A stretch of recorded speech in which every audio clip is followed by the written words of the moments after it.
Hello everyone, আজকে একটি ছোট একটি ভিডিও আজকে তুলে ধরবো আমরা।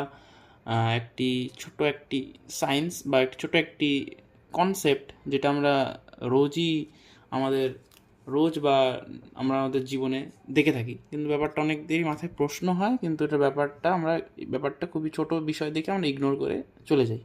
কিন্তু আজকে ব্যাপারটা আমরা জেনে নিব। ব্যাপারটা হচ্ছে, যখন আমরা ক্লিয়ার রুলার বা একটা কোনো কালারফুল টয় নিই, হ্যাঁ, ওটার মধ্যে আমরা একটা ক্যারেক্টারিস্টিক দেখতে পারি যে আমরা যখন বেন্ড করি, তখন কিন্তু ওটার মধ্যে এই যে একটা হোয়াইট লাইন একটি হোয়াইট লাইন তৈরি হয়ে যায়। এবার এই হোয়াইট লাইনটি কিন্তু খালি এই প্লাস্টিক বলে না, যে কোনো হোয়াইট কালারের ট্রান্সপারেন্ট প্লাস্টিক রুলার আপনারা নিজেদের বাড়িতেও দেখতে পারেন, সেটি কিন্তু হয়ে যায়। তো এটি কেন হয়, এটি কিন্তু অনেকদিন মাথায় প্রশ্নটা আছে। তো আজকে এটি নিয়ে একটু চর্চা করা যাক, খুবই মজাদার একটি জিনিস। তো এটি যে স্ট্রেচ মার্কগুলি, যে হোয়াইট স্ট্রেচ মার্কগুলি যে হয়, এটি মেনলি একটি ফিনোমেননের জন্য হয়, যেটার নাম হচ্ছে ক্রেজিং। ঠিক আছে, এটা একটা কোনো কেমিক্যাল কোনো ফিনোমেনন নয় যে কেমিক্যাল কোনো কিছু রিয়াকশন হয়েছে দেখে হোয়াইট হয়েছে। এটি একটি স্ট্রাকচারাল ট্রান্সফরমেশন হয়েছে খুবই মাইক্রোস্কোপিক লেভেলে। ঠিক আছে, তো এবার এখানে বিষয়টা কি হয়, আমরা যখন এখানে ফোর্স দিয়ে যখন ব্যাপারটাকে যখন বেন্ড করি, তো এবার এখানে কোনো স্ট্রাকচারাল ডিফারেন্স হয়। এখানে যে পলিমারগুলো রয়েছে, প্লাস্টিক যেটি মানে তৈরি করতে ব্যবহার করা হয়, সেখানে মাইক্রোস্কোপিক ভয়েডস হয় বা ক্র্যাকস হয়। ঠিক আছে, ফাইবারগুলোতে।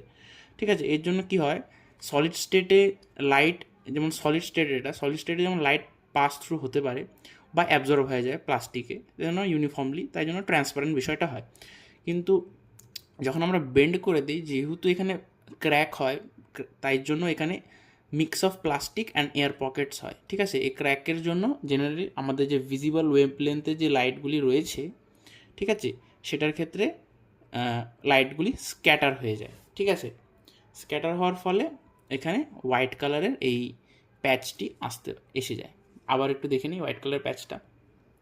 এই যে দেখেছেন কি সুন্দর করে হোয়াইট কালার প্যাচটি এসে পড়েছে। এটি কিন্তু একদম আর যাবে না।